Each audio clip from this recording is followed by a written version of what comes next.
ప్రభు పేరిట మీ అందరికీ శుభాభివందనములు.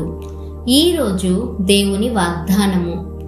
నిశ్చయముగా నేను నీకు తోడయుందును. నిర్గమకాండము 3వ అధ్యాయము 12వ వచనము. ప్రియ సహోదరి సహోదరుడా, ప్రభువు నిశ్చయముగా నేను నీతో ఉంటాను అని అంటున్నారు. దీని అర్థం ఏమిటంటే, నిన్ను ఒంటరిగా ఉంచను, నీతో ఎప్పుడూ ఉంటానని. ఈరోజు మనలో చాలా మంది ఒక్కొక్కరం ఏదో ఒక పని చేసేవారమే. అయితే దేవుడు ఏర్పాటు చేసిన మన పనుల్లోకి మనం వెళ్ళేటప్పుడు కేవలం ఆయన శక్తి మీద ఆధారపడి ఆయన మహిమ కోసమే మనం ముందుకు సాగినప్పుడు ఖచ్చితంగా ప్రభు మనతో ఉంటారు. ఆ దేవాది దేవుడే మనతో ఉంటే మనకు అపజయమే ఉండదు. అయితే ఈ వాగ్దానాన్ని స్వాతంత్రించుకోవాలంటే అందుకు సరిపడే ప్రవర్తన కూడా మనం కలిగి ఉండేలా జాగ్రత్త పడాలి. అది చాలా ప్రాముఖ్యమైన విషయం.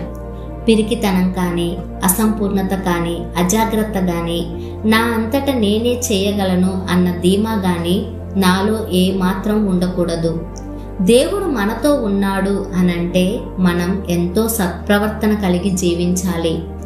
ఆనాడు దేవుడు మోషేకు తోడుగా ఉన్నందువలనే ప్రపంచంలోనే శక్తిమంతుడైన రాజు దగ్గరకు వెళ్ళగలిగాడు.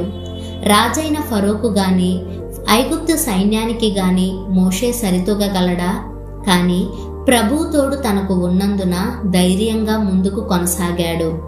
మరి ఈనాడు మన చుట్టూ చెలరేగుతున్న అపాయకరమైన, ప్రమాదకరమైన పరిస్థితులను ఎదుర్కోవాలంటే దేవుని తోడు, ఆయన సహాయం ఎంతైనా అవసరం.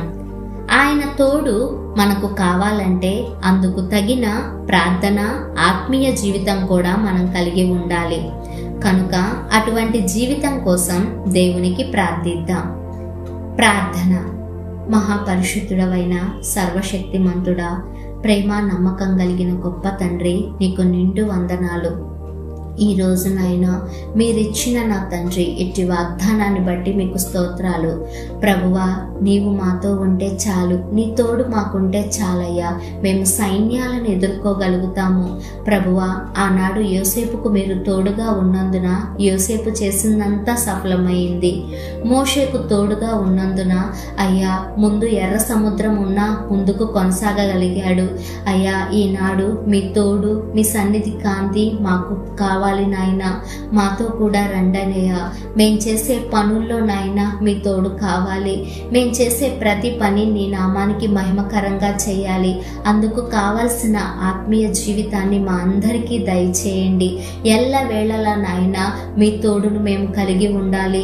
కనుక నాయన మీరే మాకు సహాయమును దయచేసి మమ్మను బలపరచి ముందుకు నడిపించుమని యేసు నామమున ప్రార్థిస్తున్నాము తండ్రి. ఆమేన్.